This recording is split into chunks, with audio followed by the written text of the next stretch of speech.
We asked our CEO, "Is that really what you think?" And he said, "No, not at all." "What do you mean?"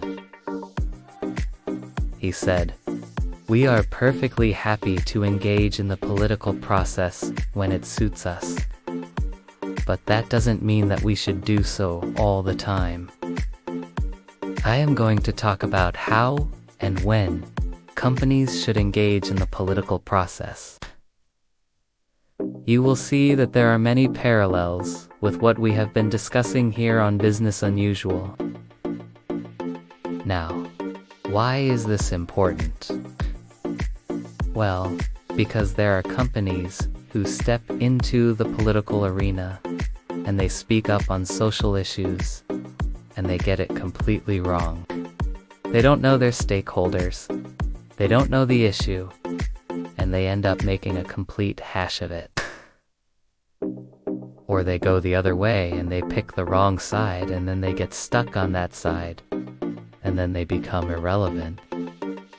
Or they start engaging in ways that are inconsistent with their brand. So it really matters how you engage in the political process. So, let's just get started with a basic principle. Companies are not citizens. Citizens have rights. Companies don't. So if a company wants to participate in the political process, then it has to do so as an entity separate from the rights and protections that accrue to citizens. And when we look around the world, we see two main vehicles for corporate political participation. One is through lobbying and the other is through campaign contributions. Now, the first one, lobbying, that's all about building relationships. It's about having people inside the tent where decisions are made. It's about having access to the decision makers. And yes, it is about getting laws and regulations changed in your favor. Now, lobbying is something that every company can do. Every company can hire a lobbyist. The question is, should they do so? And the answer is, it depends. Now, when you decide whether or not to hire a lobbyist, you need to ask 3 questions. First of all, does the potential change in legislation actually impact your business? If it does not, then don't bother with the lobbyist. The second question is the likelihood of success high enough to justify the cost? If the answer is no, again, don't waste your money. And the third question is, how much money are you willing to spend to bring about that change? Because remember, lobbying isn't cheap. Lobbying costs money. And most of the time, it's a long game. It's not like you're going to get a result in 3 months. It may take you 3 years. So you need to decide how much money are you willing to spend and how long are you willing to spend it for. If you want to hire a lobbyist, find one who understands your industry, who knows the decision makers, and make sure that you give them clear objectives and make sure that you measure performance. All too often, companies will hire a lobbyist and they be specific about what they want the lobbyist to achieve. They'll say, "Go and get me a favorable ruling." Okay, fine. But how do I know if you've done it? What was the ruling that I wanted? How do I know if it was favorable? So you need to be very specific about what you want the lobbyist to achieve, and how you will measure whether or not they have achieved that objective.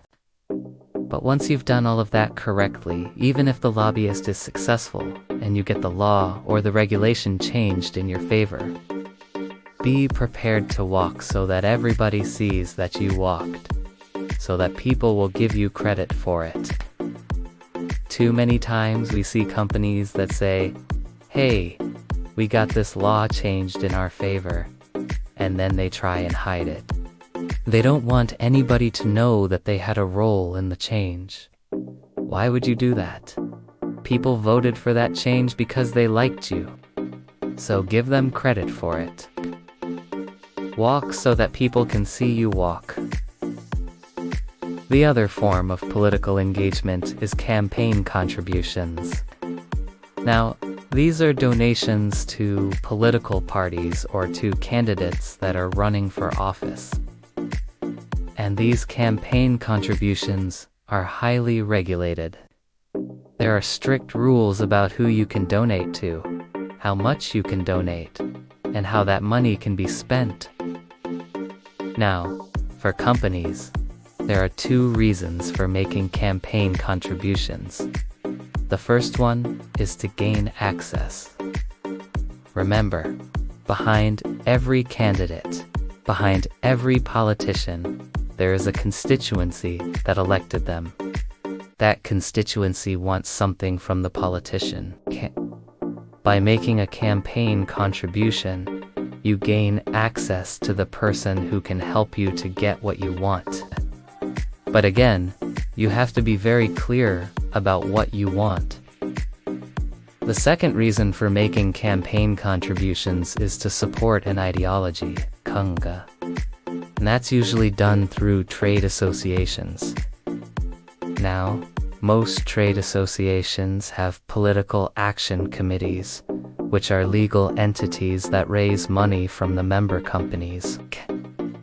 And those funds are used to donate to candidates who espouse the ideology that the trade association supports.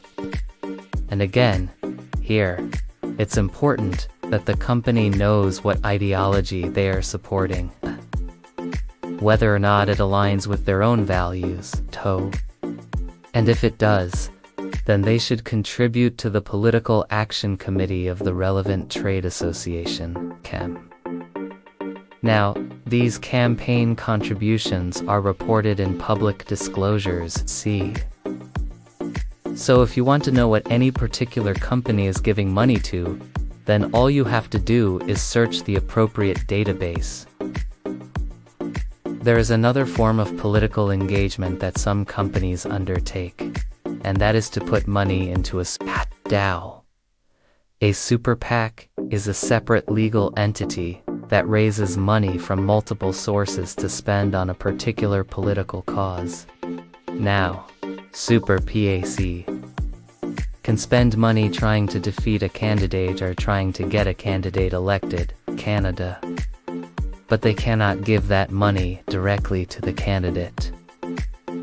Now, super PACs are relatively new in American politics. They only came into being after the Citizens United decision of 2010. And since then, super PACs have become very prevalent in American politics. Now, these super PACs can accept unlimited donations from corporations, from unions, from wealthy individuals. But the one thing that they cannot do is to coordinate their spending with the candidate. So even though the super PAC might be trying to get candidate X elected, they cannot work with candidate X. They cannot coordinate their spending. Now, super PACs are becoming more and more prevalent in local elections. So if you live in the United States, chances are that there are super PACs trying to influence the election for your local representatives. Now, it is possible for companies to set up their own super PAC, but most of the time they will give money to an existing one. And then there is something called dark money, too. Now, dark money is money that is donated to a non-profit organization, and that non-profit organization can spend that money trying to defeat a candidate or trying to get a candidate elected, and the donor's name is kept secret. So it's dark money. It comes from a non-profit. The non-profit spends it, but the donor's name is kept secret. Now, nonprofits have existed in the United States since 1950, and for many years, they were a very small part of the political donations landscape. But over the last few years, they have become increasingly important. In fact, in the 2020 election cycle, nearly $1 billion was spent by nonprofits trying to influence elections in the United States. Now, here's the challenge for companies. If they want to give dark money, they have to give it to a nonprofit. And if they want to give money to a nonprofit, they cannot tell the nonprofit what to do with it. They can't say, "Hey, give my money to this candidate," or "give my money to this cause." So if a company wants to give dark money, they have to give it to an organization that they trust to spend it wisely. So the big question is, how do you decide when to engage in the political process and when not to engage? Well, let me offer you a simple rule. Only engage in the political process when it's part of your strategy. Do you do it just because it asks fashionable or because you think it asks the right thing to do? Only do it if it's part of your strategy. Now, if you're a large multinational corporation, then it probably makes sense for you to hire a lobbyist because you need someone who can represent your interests in Washington. But if you are a small business, you might choose to engage in the political process in a different way. Maybe you write letters to your local newspaper, or maybe you get involved in local politics. Maybe you sponsor the local Little League team.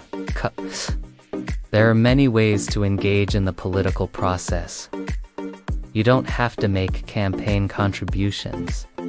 You don't have to hire a lobbyist.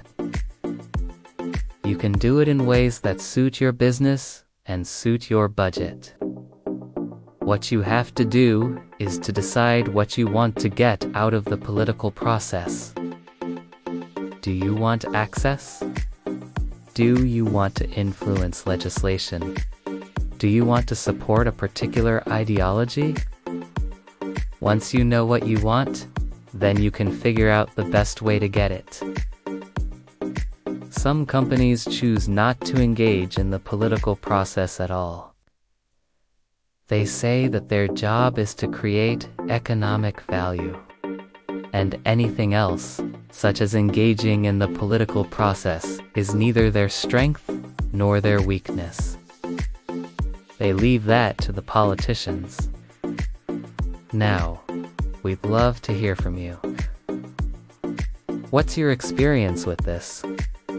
Have you ever tried to influence a political process? Did it work?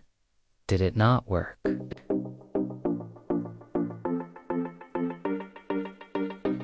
Tell us about it in the comments below. And while you're at it, don't forget to subscribe.